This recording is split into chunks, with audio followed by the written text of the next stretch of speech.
നമുക്ക് non current ഇൻവെസ്റ്റ്മെൻറ്റ്സിനെ കുറിച്ച് പഠിക്കാം. നോൺ കറൻറ്റ് ഇൻവെസ്റ്റ്മെൻറ്റ്സ് എന്ന് വെച്ച് കഴിഞ്ഞാൽ എന്താണ്, 12 മാസങ്ങൾക്ക് മുകളിലേക്ക് നമ്മുടെ ഇൻവെസ്റ്റ്മെൻറ്റ്സിൻ്റെ കാലാവധി നീളുകയാണെങ്കിലാണ് നോൺ കറൻറ്റ് ഇൻവെസ്റ്റ്മെൻറ്റ്സ് വരിക. എന്തിലേക്കാണ് നമ്മൾ ഇൻവെസ്റ്റ് ചെയ്യുകയെന്ന് വെച്ച് കഴിഞ്ഞാൽ ഇക്വിറ്റി ഇൻസ്ട്രുമെൻറ്റ്സ്, പ്രിഫറൻസ് ഷെയർസ്, അതായത് ഇക്വിറ്റിയിൽ വേറൊരു കമ്പനിയുടെ ഇക്വിറ്റി ഷെയറുകൾ ഈ കമ്പനി ഇൻവെസ്റ്റ് ചെയ്തിട്ടുണ്ടെങ്കിൽ, മറ്റൊരു കമ്പനിയുടെ പ്രിഫറൻസ് ഷെയറുകളിലേക്ക് ഇൻവെസ്റ്റ് ചെയ്തിട്ടുണ്ടെങ്കിൽ, പിന്നെ എന്താണെന്ന് വെച്ച് കഴിഞ്ഞാൽ ഗവൺമെൻറ് ട്രസ്റ്റിലേക്കോ അല്ലെങ്കിൽ സെക്യൂരിറ്റീസിലേക്കോ ഗവൺമെൻറ് ബോണ്ടുകളൊക്കെ ഇറക്കും, അതിലൊക്കെ ഇൻവെസ്റ്റ് ചെയ്യുകയാണെങ്കിൽ. അടുത്തത് ഇൻവെസ്റ്റ്മെൻറ്റ് ഇൻ ഡിബെഞ്ചേഴ്സ് അല്ലെങ്കിൽ ബോണ്ടുകൾ, ഡിബെഞ്ചേഴ്സിലേക്കോ ബോണ്ടുകളിലേക്കോ ഇൻവെസ്റ്റ് ചെയ്യുകയാണെങ്കിൽ. പിന്നെ അടുത്തതായിട്ട് മ്യൂച്വൽ ഫണ്ടുകളിലേക്ക് ഇൻവെസ്റ്റ് ചെയ്യുകയാണെങ്കിൽ. അടുത്തത് പാർട്ട്ണർഷിപ്പ് ഫേംസിലേക്ക്, മറ്റ് പാർട്ട്ണർഷിപ്പ് ഫേംസിലേക്കോ അല്ലെങ്കിൽ മറ്റേതെങ്കിലും ഇൻവെസ്റ്റ്മെൻറ്റുകൾ നടത്തുകയാണെങ്കിൽ.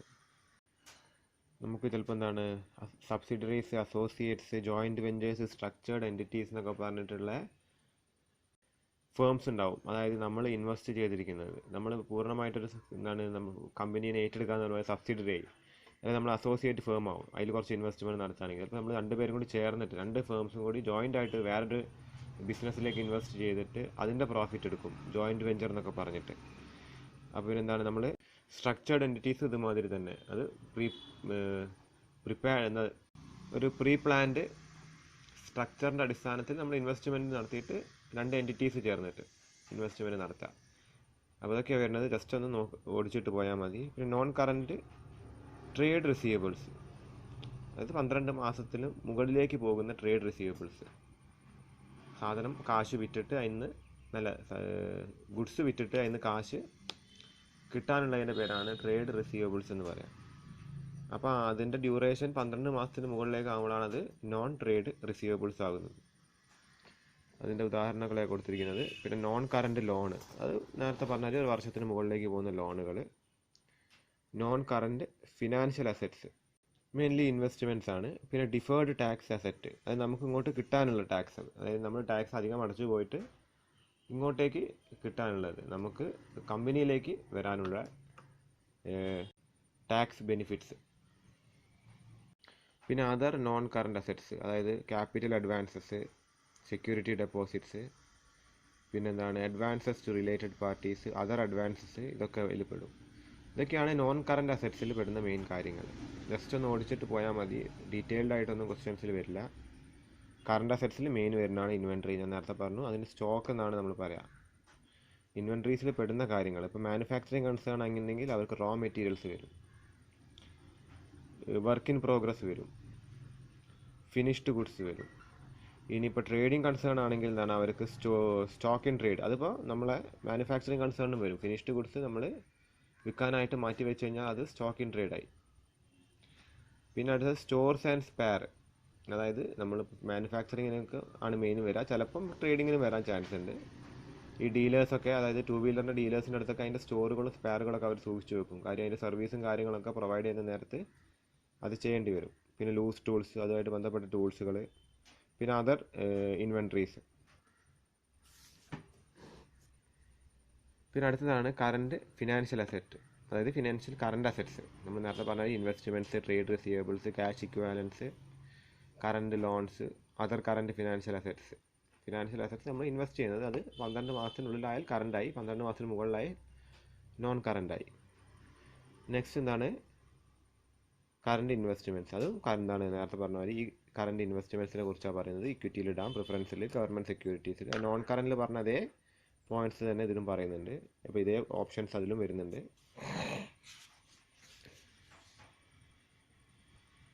കറൻറ്റ് ട്രേഡ് റിസീവബിൾസ് ഉണ്ടാവും, പിന്നെ ക്യാഷ് ആൻഡ് ക്യാഷ് ഇക്വാലൻസ്.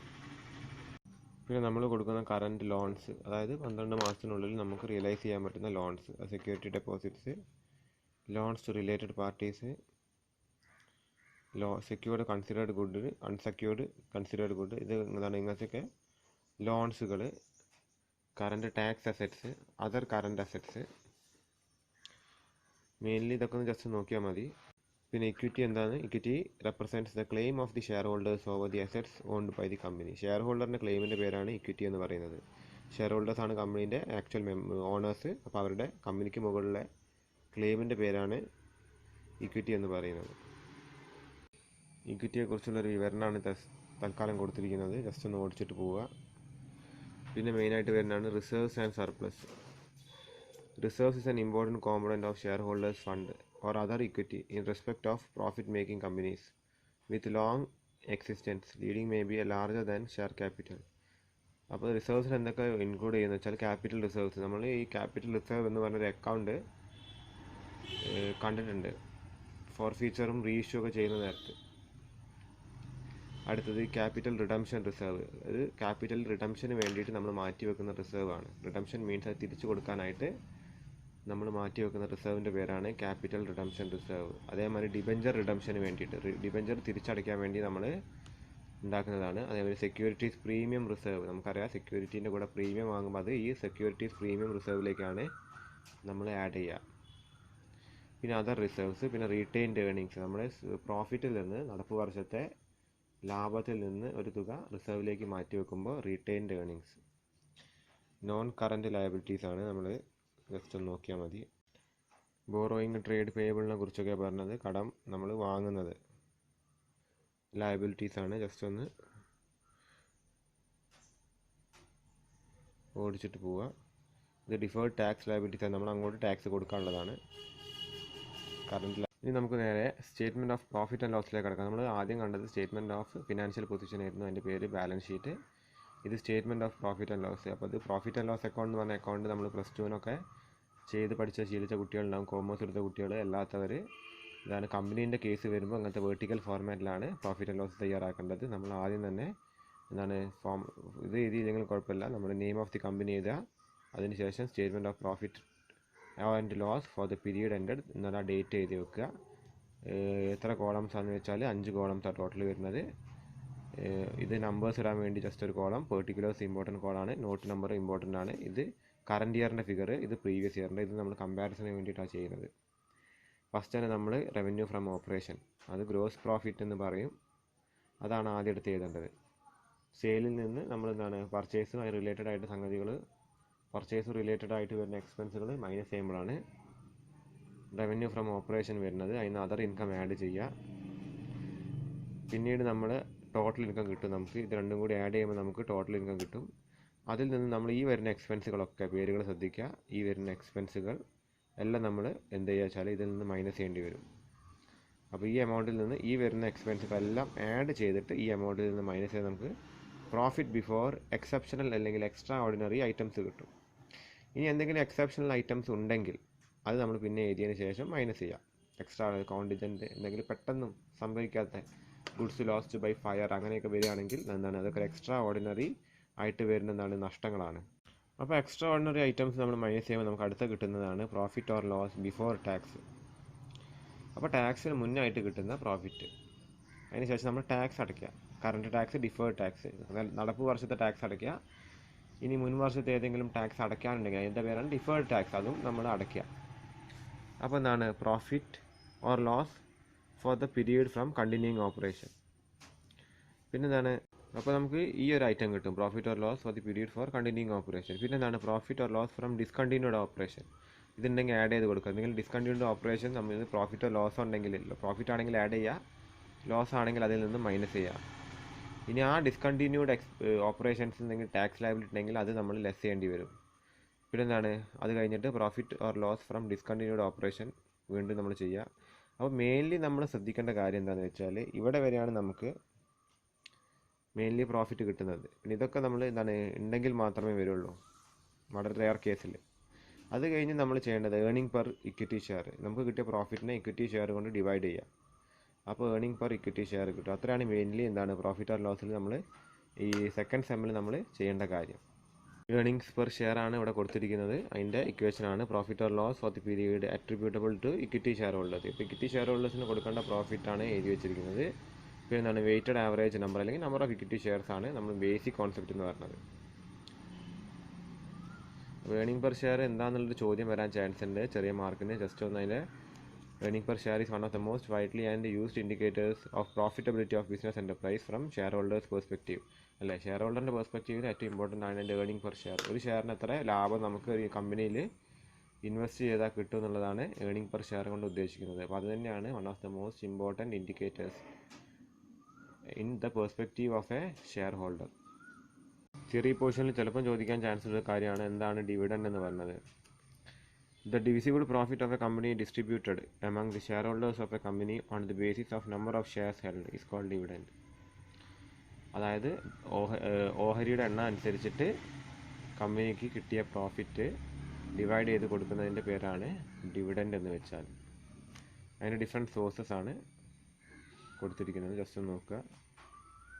ചില ടേംസ് റിലേറ്റഡ് ടു ഡിവിഡൻഡ്. ഒന്ന് പ്രപ്പോസ്ഡ് ഡിവിഡൻഡ് എന്ന് പറയുന്നത് ഫസ്റ്റ് ടേം. അപ്പോൾ ജനറൽ മീറ്റിങ്ങിൽ ബോർഡ് ഓഫ് ഡയറക്ടേഴ്സ് ചേർന്നിട്ട് എത്ര ഡിവിഡൻഡാണ് അതിൻ്റെ റേറ്റ് ഫിക്സ് ചെയ്യുന്നതിൻ്റെ പേരാണ് proposed dividend. Proposed dividend is disclosed under the subhead provisions under other current liability. അപ്പോൾ പ്രപ്പോസ്ഡ് ഡിവിഡൻഡ് കമ്പനി ബാലൻസ് ഷീറ്റിൽ അതർ കറൻറ്റ് ലയബിലിറ്റീസിലെ പ്രൊവിഷൻസ് എന്ന് പറയുന്ന സബ് ഹെഡിൻ്റെ അകത്താണ് വരുന്നത്. ഇതൊക്കെ ഒന്ന് നോട്ട് ചെയ്ത് വെക്കേണ്ട കാര്യങ്ങളാണ്.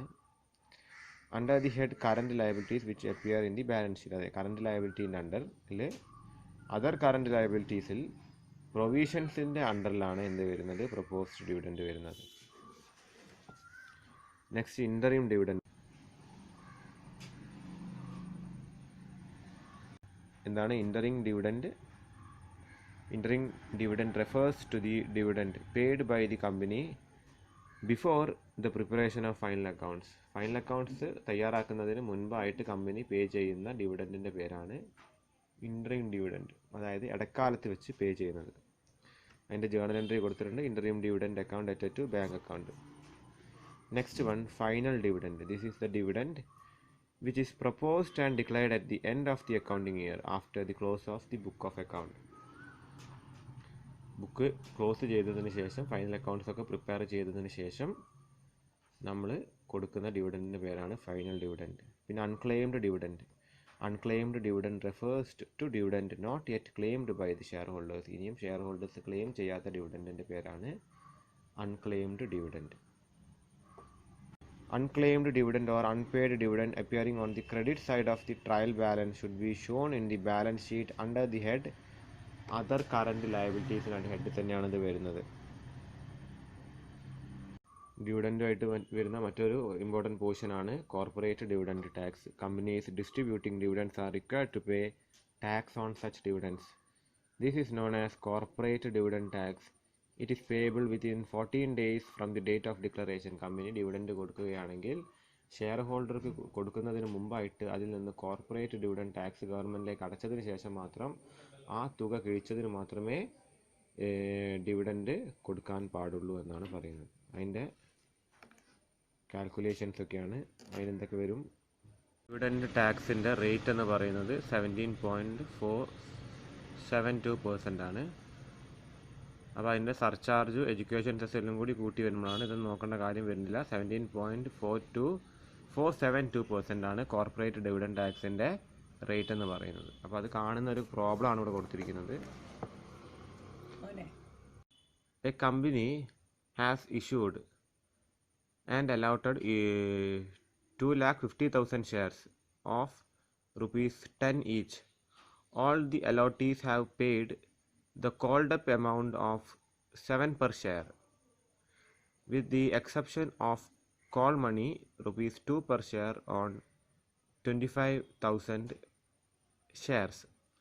Some shareholders, including 15,000 shares in aggregate, have paid calls in advance ₹3 per share. The company has proposed dividend on equity shares at 10%. Calculate the amount of dividend and corporate dividend tax. ഇങ്ങനെയാണ് ഇവിടെ ചോദ്യം വന്നിരിക്കുന്നത്. Paid up capital എത്രയാണ്? Called up ക്യാപിറ്റലിൽ നിന്ന് നമ്മൾ calls in arrears minus ചെയ്യണം. എത്ര paid up ഉണ്ട്? 2,50,000 ഷെയർ പെയ്ഡ് അപ്പ് ഇഷ്യൂ ചെയ്തതിൽ 7 രൂപ വെച്ചിട്ട് എല്ലാവരും അടച്ചിട്ടുണ്ട്. ഇതിൽ പെടുന്ന 25,000 ഷെയർ ഹോൾഡേഴ്സ് ഇതിൽ 2 രൂപ അടച്ചിട്ടില്ല. ഇത് കോൾഡ് അപ്പ്, ഇത് കോൾസ് ഇൻ അരിയേഴ്സ്. അപ്പോൾ 17,50,000 മൈനസ് 50,000. അപ്പോൾ 17 ലക്ഷത്തോളം ടാക്സ് അല്ലെങ്കിൽ എന്താണ് ഷെയർ നമ്മൾ സമാഹരിച്ചിട്ടുണ്ട് എമൗണ്ടായിട്ട്. ഇനി അതിൽ നിന്ന് അപ്പോൾ നമുക്ക് 17 ലക്ഷം കിട്ടി. നമ്മൾ ചെയ്യേണ്ട ഒരു കാര്യം ഇവിടെ പറയുന്നുണ്ട്, we need to gross up the dividend by 85% എന്നാണ്. അപ്പോൾ gross up the dividend by 85% എന്ന് പറയുകയാണെങ്കിൽ നമ്മൾ ചെയ്യേണ്ടത് 1,70,000 ഇൻറ്റു 100 ഡിവൈഡ് ബൈ 85, അത് ചെയ്യണം. നമ്മൾ ഗ്രോസ് ഡിവിഡൻഡ് നമ്മൾ കാണണം. അത് കണ്ടതിന് ശേഷമാണ് നമ്മൾ ചെയ്യേണ്ടത് ഈ കോർപ്പറേറ്റ് ഡിവിഡൻഡ് ടാക്സ് നമ്മൾ കാൽക്കുലേറ്റ് ചെയ്യേണ്ടത്. ഫസ്റ്റ് ചെയ്യേണ്ടത് പെയ്ഡ് അപ്പ് ക്യാപിറ്റൽ കണ്ടെത്തുക.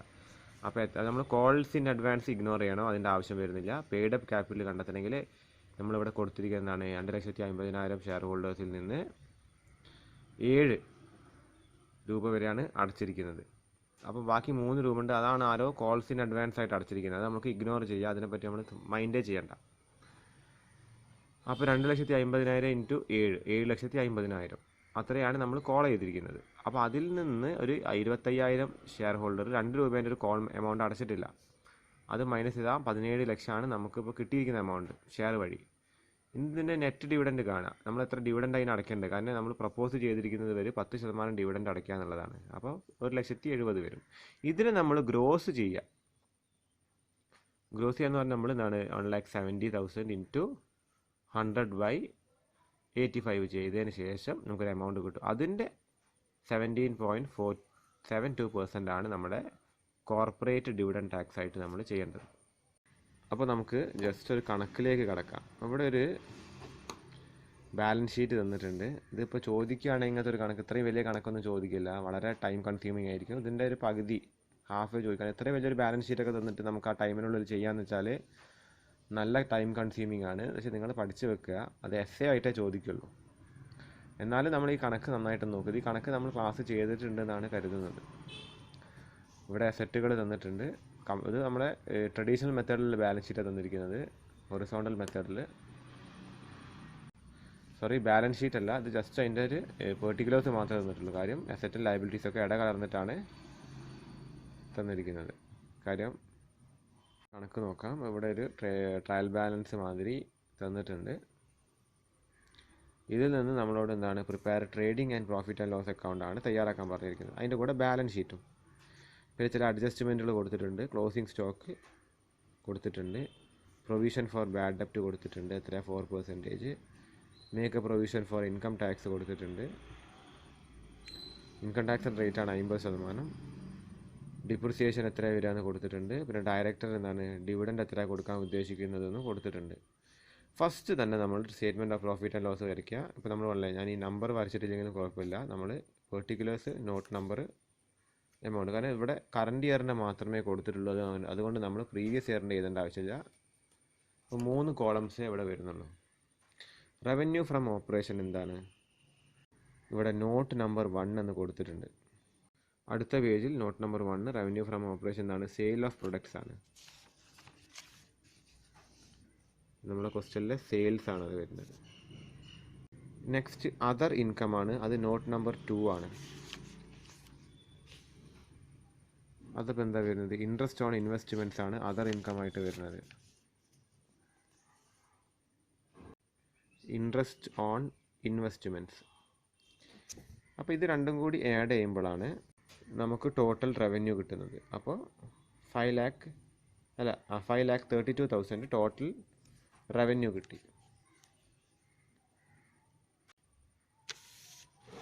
ഇനി എക്സ്പെൻസസ് ഓരോന്നായിട്ട് നമ്മൾ കുറയ്ക്കുക. ആദ്യം പർച്ചേസ്. അപ്പോൾ നമുക്കിവിടെ പർച്ചേസ് കൊടുത്തിട്ടുണ്ട്. ഈ പർച്ചേസ് നമ്മൾ അഡ്ജസ്റ്റഡ് എന്നാണ് കൊടുത്തിരിക്കുന്നത്. അപ്പോൾ നമ്മൾ അതിൽ നിന്ന് ഓപ്പണിംഗ് സ്റ്റോക്കും ക്ലോസിംഗ് സ്റ്റോക്കും അഡ്ജസ്റ്റ് ചെയ്യണം. ക്ലോസിംഗ് സ്റ്റോക്ക് ഇവിടെ നമ്മൾ ട്രയൽ ബാലൻസ് കൊടുത്തിട്ടുണ്ട് 90,000. താഴെ ഇവിടെ അഡ്ജസ്റ്റ്മെൻറ്റിൽ പറയുന്നത് closing stock is more than opening stock by 80,000. അപ്പോൾ എത്രയായിരിക്കും ഓപ്പണിംഗ് സ്റ്റോക്ക് വരിക? ക്ലോസിംഗ് സ്റ്റോക്ക് കൊടുത്തിരിക്കുന്നത് 90,000. Closing stock is more than opening stock by 80,000. Opening stock നമ്മളെ കണക്ക് കൊടുത്തിട്ടില്ല. ക്ലോസിംഗ് സ്റ്റോക്ക് കൊടുത്തിരിക്കുന്നത് 90,000 ആണ്. താഴെ പറയുന്നത് closing stock is more than opening stock by 80,000. അപ്പോൾ ഓപ്പണിംഗ് സ്റ്റോക്കിനെക്കാട്ടി 80,000 രൂപ കൂടുതലാണ് ക്ലോസിംഗ് സ്റ്റോക്ക്. ക്ലോസിംഗ് സ്റ്റോക്കിൻ്റെ എമൗണ്ട് എന്ന് പറയുന്നത് 90,000 രൂപയും. അപ്പം ഓപ്പണിംഗ് സ്റ്റോക്ക് എന്ന് പറഞ്ഞത് 10,000 രൂപയായിരിക്കണം. അത് നമ്മുടെ പ്രോഫിറ്റിൽ നിന്ന് നമ്മൾ അഡ്ജസ്റ്റ് ചെയ്യാം.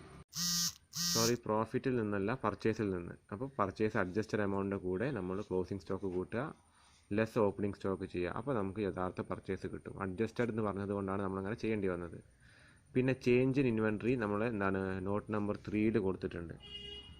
അപ്പോൾ ഓപ്പണിംഗ് സ്റ്റോക്കാണ് എഴുതിയിരിക്കുന്നത്, പിന്നെന്താണ് ക്ലോസിംഗ് സ്റ്റോക്ക് എഴുതി. അപ്പോൾ ഇത്ര വരും, നെഗറ്റീവ് എമൗണ്ട് വരും. ക്ലോസിംഗ് സ്റ്റോക്ക് ഓപ്പണിംഗ് സ്റ്റോക്കിനെക്കാട്ടി എത്രയോ കൂടുതലാണെങ്കിൽ നമ്മളിവിടെ മൈനസ് എമൗണ്ടാണ് എഴുതുക. അതിന് ബദലായിട്ട് ഇവിടെ ഇപ്പോൾ ഈ 90,000 ഓപ്പണിംഗ് സ്റ്റോക്കിലും ഈ 10,000 ക്ലോസിംഗ് സ്റ്റോക്കിലും ആയിരുന്നെങ്കിൽ നമ്മളിവിടെ പോസിറ്റീവ് 80 ആയിരിക്കും. നമ്മൾ ഇങ്ങനത്തെ ഒരു ബ്രാക്കറ്റ് ഇവിടെ ഇടില്ല. കാരണം നമ്മൾ എക്സ്പെൻസുകളിൽ നിന്ന് കുറയ്ക്കേണ്ട എമൗണ്ടാണിത്. ഇത് ക്ലോസിംഗ് സ്റ്റോക്ക് എക്സീഡ് ആയതുകൊണ്ട്. പിന്നെ അടുത്തത് എംപ്ലോയി ബെനിഫിറ്റ് എക്സ്പെൻസുകൾ. അത് വരുന്നത് ആകെ സാലറിയാണ്. ഈ സാലറി എവിടെ നിന്ന് വന്നു എന്ന് ചോദിച്ചാൽ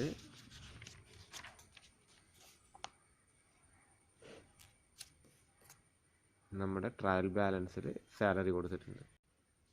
ആ സാലറിയാണ് ഇവിടെ കിടക്കുന്നത് 60,000. അതാണ് not number 4.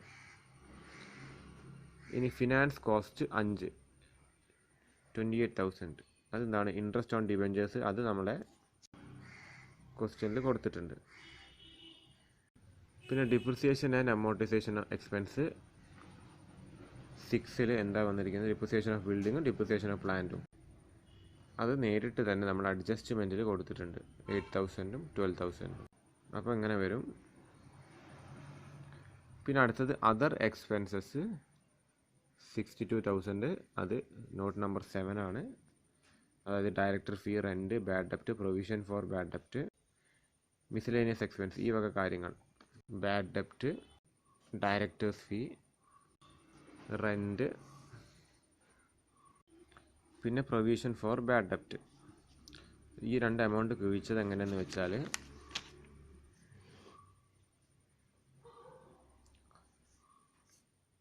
Provide four bad ഡെപ്റ്റ് 4% on debtors. New provision, നമ്മൾ തന്നിരിക്കുന്ന ഈ ട്രയൽ ബാലൻസിലൊരു പ്രൊവിഷൻ തന്നിട്ടുണ്ടെങ്കിൽ അത് ഓൾഡ് പ്രൊവിഷനാണ്. ന്യൂ പ്രൊവിഷനിൽ നിന്ന് ഓൾഡ് പ്രൊവിഷൻ നമ്മൾ മൈനസ് ചെയ്തിട്ട് വേണം നമ്മുടെ ആൻസറിലേക്ക് എഴുതാൻ വേണ്ടിയിട്ട്. അപ്പോൾ 1,25,000 ആണ് ഡെപ്റ്റേഴ്സ് ഉള്ളത്. അതിൻ്റെ 4% ആണ് ന്യൂ പ്രൊവിഷൻ. അത് വരിക 5,000. ആ 5,000ൽ നിന്നും ഓൾഡ് പ്രൊവിഷൻ നമ്മൾ മൈനസ് നമുക്ക് ഈ എമൗണ്ട് കിട്ടുന്നത്. പിന്നെ സൺട്രി എക്സ്പെൻസുകളെയാണ് ഇവിടെ മിസലേനിയസ് എക്സ്പെൻസുകളെന്ന് പറയുന്നത്. അതാണ് അതർ എക്സ്പെൻസിൽ ടോട്ടലായിട്ട് എഴുതിയിരിക്കുന്നത്. ഈ 62,000 അതർ എക്സ്പെൻസുകളിൽ ടോട്ടലായിട്ട് ഇവിടെ എഴുതിയിരിക്കുന്നത്. അപ്പോൾ നേരത്തെ അപ്പോൾ ടോട്ടൽ എക്സ്പെൻസ് എല്ലാം കൂടി 3,80,000 വരും. കാരണം ഇത് കുറയ്ക്കേണ്ട എമൗണ്ടാണ്. ഇത് ഇതിലേക്ക് ആഡ് ചെയ്യരുത്, ഇത് ബ്രാക്കറ്റിൽ ഇട്ടത് കൊണ്ട് കുറയ്ക്കേണ്ട എമൗണ്ടാണ്. അപ്പോൾ പ്രോഫിറ്റ് ബിഫോർ ടാക്സ് നമ്മൾ നേരത്തെ ടോട്ടൽ ഇൻകത്തിൽ നിന്ന് ഈ എക്സ്പെൻസുകൾ കുറച്ചാൽ പ്രോഫിറ്റ് ബിഫോർ ടാക്സ് കിട്ടും. ഇതിൻ്റെ ടാക്സ് നമ്മൾ കാൽക്കുലേറ്റ് ചെയ്ത് ഇവിടെ അത് മൈനസ് ചെയ്യുക. അത് 50%, പകുതി ടാക്സാണ് പോകുന്നത്. ബാക്കി 76,000 ആണ് പ്രോഫിറ്റായിട്ട് വരുന്നത്. പിന്നെ ഏർണിംഗ് പെർ ഷെയർ കാണണമെങ്കിൽ ഈ 76,000 എത്ര നമ്പർ ഓഫ് ഷെയർസ് ആണോ അത് ഡിവൈഡ് ചെയ്യുക. എത്ര നമ്പർ ഓഫ് ഷെയർസ് ആണ് ഉണ്ടാവുക, എത്ര നമ്പർ ഓഫ് ഷെയർസ് ആണ്. ഷെയർ ക്യാപിറ്റൽ 2 lakh ആണ് നമ്മുടെ കയ്യിൽ തുക ഉള്ളത്. ഒരു ഷെയറിൻ്റെ വില 100 രൂപയാണ്. നമ്മുടെ കൈവശമുള്ള കമ്പനിയിലേക്ക് ഇൻവെസ്റ്റ് ചെയ്തിരിക്കുന്ന ഷെയറിൻ്റെ എമൗണ്ട് എത്രയാണ്, 2,00,000 നിന്ന് 100 ഡിവൈഡ് ചെയ്താൽ എത്ര വരും, 2,000 രൂപയാണ് ഷെയർസ്. അപ്പോൾ ഈ കിട്ടിയിരിക്കുന്ന പ്രോഫിറ്റ് ആഫ്റ്റർ ടാക്സിൽ നിന്ന് 2,000 കുറയ്ക്കുമ്പോൾ 38 രൂപയാണ് ഒരു ഷെയർ ഹോൾഡർക്ക് കിട്ടുന്ന ഡിവിഡൻഡ്. ഒരു ഷെയറിന് കിട്ടുന്ന ഡിവിഡൻഡ് 38 രൂപയാണ്. ഇനി ഈ ക്വസ്റ്റ്യൻ്റെ ബാലൻസ് ആണ് നമ്മൾ ബാലൻസ് ഷീറ്റ് കാണുന്നത്. അപ്പോൾ അതിന് തന്നെ അസെറ്റ് ചെയ്താൽ നോൺ കറണ്ട് അസെറ്റ്, അതിൽ നമ്മുടെ ഇതിൽ ബാലൻസ് ഷീറ്റിൽ വരുന്ന ഐറ്റംസ് ഓരോന്നെടുത്ത് ചെയ്താൽ ഇവിടെ പ്രോപ്പർട്ടി ആൻഡ് പ്ലാന്റ് കൊടുത്തിട്ടുണ്ടാവും. പ്രോപ്പർട്ടി ആൻഡ് പ്ലാന്റിൻ്റെ നോട്ട് നമ്പർ നോക്കുക, ഇവിടെ കൊടുത്തിട്ടുണ്ട്. നോട്ട് നമ്പർ 8 ആണ്. ആ പ്രോപ്പർട്ടി ആൻഡ് പ്ലാന്റ് അണ്ടറിൽ വരുന്ന ബിൽഡിംഗ് ഉണ്ട്. അതിൻ്റെ കൂടെ അക്യുമുലേറ്റഡ് ഡിപ്രിസിയേഷൻ എവിടെ കൊടുത്തിട്ടുണ്ടെന്ന് വെച്ചാൽ അക്യുമുലേറ്റഡ് ഡിപ്രിസിയേഷൻ നമ്മൾ ട്രയൽ ബാലൻസിൽ ആദ്യമേ കൊടുത്തിട്ടുണ്ട്. അത് മൈനസ് ചെയ്യുക, എമൗണ്ട് ചെയ്യുക. എന്നിട്ട് മെഷീനറീൻ്റെയും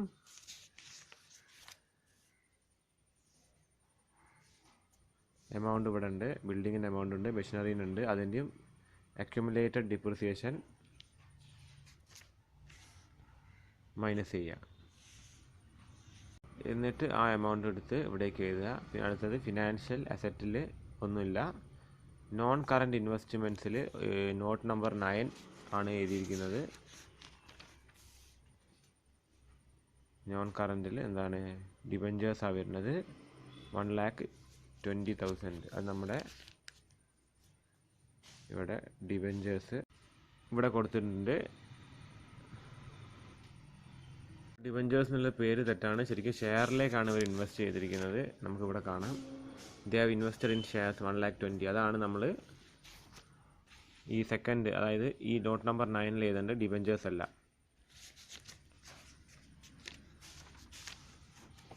അപ്പോൾ ഇത് മൂന്നുമാണ് നോൺ കറൻറ്റ് അസറ്റുകളായി, ഇത് രണ്ടുമാണ് നോൺ കറൻറ്റ് അസറ്റ്. പിന്നെ അടുത്തത് ഇൻവെൻട്രീസ് ആണ്, അത് നമ്മുടെ 10 കൊടുത്തിട്ടുണ്ട്, നോട്ട് നമ്പർ 10. അതെന്താണ് സ്റ്റോക്ക് ഇൻ ട്രേഡ് എത്രയാണ്, ക്ലോസിംഗ് സ്റ്റോക്ക് 90,000 ഉണ്ടെന്ന് മനസ്സിലായി. പിന്നെന്താണ് ലൂസ് ടൂൾസ് നമ്മുടെ ഈ ഒരു ഇതിൽ കൊടുത്തിട്ടുണ്ട്. ലൂസ് ടൂൾസ് എത്ര വരുന്നത് 23,000. ഇത് നന്നായിട്ട് നിങ്ങളൊന്ന് പോസ് ചെയ്തിട്ട് എഴുതിയെടുത്തതിന് ശേഷം ഈ കണക്കൊന്ന് ചെയ്താൽ മതി. അപ്പോൾ നോട്ട്സിൽ ഇത് രണ്ടും കൂടി കൂട്ടുമ്പോൾ 1,13,000. അപ്പോൾ ഇൻവെൻട്രി വന്ന് പിന്നെ financial asset, trade receivables, cash equivalence, other financial assets. അപ്പോൾ ഇതിൻ്റെയൊക്കെ നോട്ട് നമ്പർ കൊടുത്തിട്ടുണ്ട്. അതർ കറണ്ട് അസറ്റ്സിൻ്റെ നോട്ട് നമ്പർ കൊടുത്തിട്ടുണ്ട്. അപ്പോൾ ഓരോന്ന് എങ്ങനെയാണ് വന്നതെന്ന് ജസ്റ്റ് ഒന്ന് നോക്കാം. ട്രേഡ് ടോട്ടൽ ഡെപ്റ്റേഴ്സ് ആണ് 1,20,000. കാര്യം നമുക്ക് മനസ്സിലായിട്ടുണ്ട്, നമ്മളെ ആ ഒരു ഇവിടെ വരുന്നത് ഡെപ്റ്റേഴ്സിൻ്റെ എമൗണ്ട് 1,25,000. അപ്പോൾ ഈ വർഷത്തെ പ്രൊവിഷൻ ഓൺ ഡൗട്ട്ഫുൾ ഡെപ്റ്റ് എത്ര 4%. അതിൻ്റെ 4% എന്ന് പറഞ്ഞാൽ 5,000 രൂപയാണ്. അത് നമ്മൾ മൈനസ് ചെയ്തിട്ട് വേണം നമ്മൾ പിന്നെ ബാലൻസ് ഷീറ്റിലേക്ക് എഴുതാനായിട്ട്. പിന്നെ ക്യാഷ് ബാലൻസ് ആ ട്രയൽ ബാലൻസ് കൊടുത്തിട്ടുണ്ട്. പിന്നെ അഡ്വാൻസ് ടാക്സ് ആണ് അതർ ഫിനാൻഷ്യൽ അസറ്റ് എന്ന് പറയുന്നത്. അഡ്വാൻസ് ടാക്സ്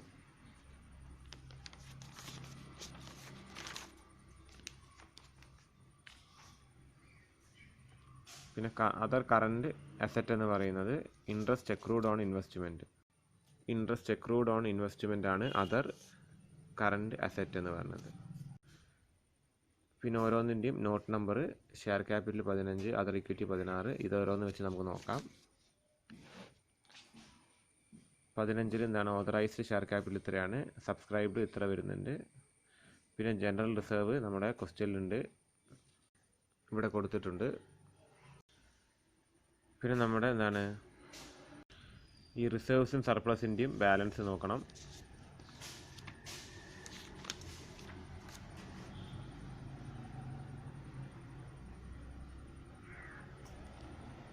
$25,000 പ്രോഫിറ്റ് നിലവിലുണ്ട് നമുക്ക്.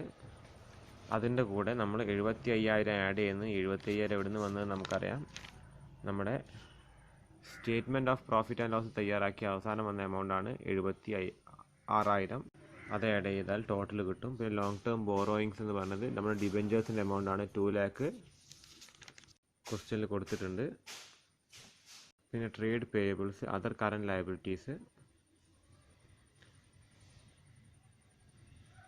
ട്രേഡ് പേയബിൾസ് എന്ന് പറഞ്ഞാൽ ടോട്ടൽ ക്രെഡിറ്റേഴ്സ് ആണ്, ക്രെഡിറ്റേഴ്സ് ഇവിടെ കൊടുത്തിട്ടുണ്ട്.